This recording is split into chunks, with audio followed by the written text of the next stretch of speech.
Welcome to the Tech Egg. Don't get scrambled. Enjoy the video. In this video, I will explain how to use Hair Sketch.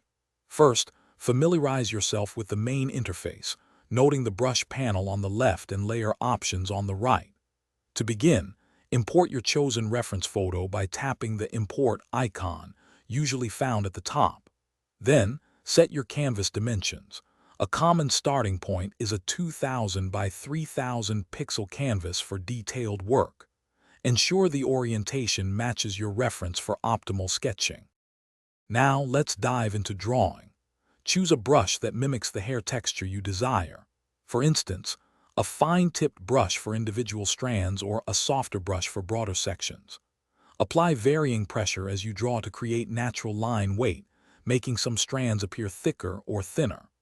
Build up your hair sketch by layering strokes, starting with base shapes and gradually adding more detailed, overlapping lines to achieve realistic depth and volume.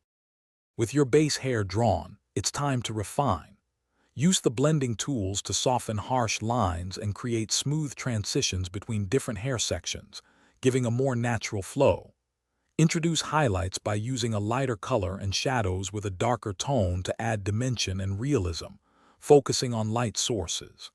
Finally, carefully erase any stray lines or imperfections and sharpen the edges of your hair shape for a polished finish.